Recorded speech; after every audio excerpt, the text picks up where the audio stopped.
સમગ્ર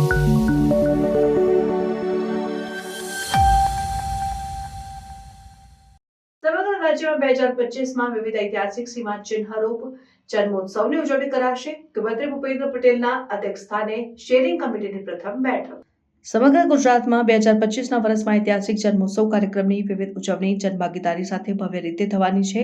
આ ઉજવણીમાં ખાસ કરીને ભારતીય બંધારણના શાશ્વતપણા સાથે રાષ્ટ્ર નેતાઓના આદર્શો અને રાષ્ટ્ર નિર્માણમાં તેમના યોગદાનને જનમાનસમાં સર્જનાત્મક રીતે ઉજાગર કરવાના કાર્યક્રમ યોજાશે. મુખ્યમંત્રી શ્રી ભૂપેન્દ્ર પટેલના અધ્યક્ષસ્થાને આ હેતુ રચવામાં આવેલી સ્ટેરિંગ કમિટીની મળેલી પ્રથમ બેઠકમાં કાર્યક્રમની શાનદાર ઉજવણી માટેના આયોજનની વિશદ ભૂમિકા પ્રસ્તુત કરવામાં આવી હતી. વર્ષ 2025માં ભારતના બંધારણને 75 વર્ષ પૂર્ણ થઈ રહ્યા છે. આ નિમિત્તે ગુજરાતભરમાં સંવિધાનના અમૃત મહોત્સવની ઉજવણી કરાશે. સાથે જ કટોકટીના 50 વર્ષ પૂર્ણ થવા સંદર્ભે પણ ઉજવણી કરવામાં આવશે. આ ઉપરાંત એક ભારત શ્રેષ્ઠ ભારતના વિઝન સાથે ગુજરાતના ભણતા પુત્ર સરદાર વલ્લભભાઈ પટેલની 150મી જન્મ જયંતિની અને ભારતના પૂર્વ પ્રધાનમંત્રી સ્વર્ગસ્થ શ્રી અટલ બિહારી વાજપેયીના 100મા જયંતિ વર્ષની પણ ભવ્ય ઉજવણી થશે. સાથે જ ભગવાન બિરસા મુંડાની 150મી જયંતિ નિમિત્તે ગુજરાતમાં વર્ષ 2025ને જનજાતીય ગૌરવ વર્ષ તરીકે ઉજવાશે.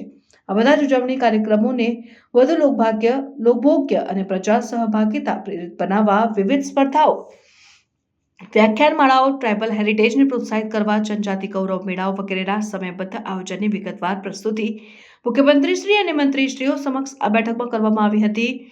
મુખ્યમંત્રી શ્રી ભૂપેન્દ્ર પટેલે આ ઉજવણી કાર્યક્રમોને પરસ્પર સાંકળી લઈને સમગ્ર ગૌરવપૂર્ણ ગાથા તરીકે રાષ્ટ્રહિત ઉજાગર કરતા કાર્યક્રમો યોજવા બેઠકમાં માર્ગદર્શન આપ્યું.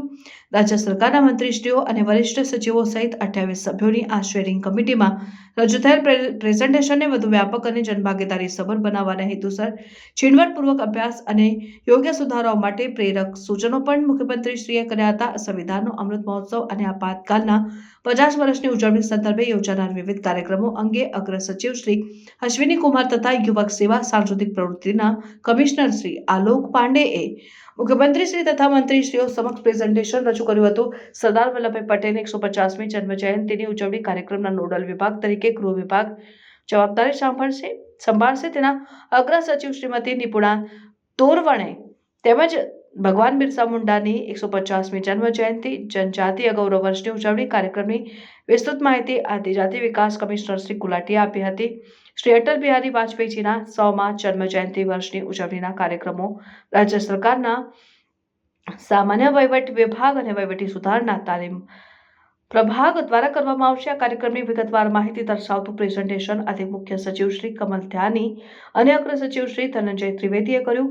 મુખ્યમંત્રી શ્રી ભૂપેન્દ્ર પટેલ અને મંત્રીશ્રીઓએ આ પ્રેઝન્ટેશનને નિહાળીને રચનાત્મક સૂચનો પણ કર્યા હતા. મુખ્ય સચિવ શ્રી રાજકુમાર, મુખ્યમંત્રીશ્રીના અધિક મુખ્ય સચિવ શ્રીઓ શ્રી પંકજ જોશી, એમ કે દાસ સહિત સંબંધિત વિભાગના વરિષ્ઠ સચિવો આ બેઠકમાં જોડાયા હતા.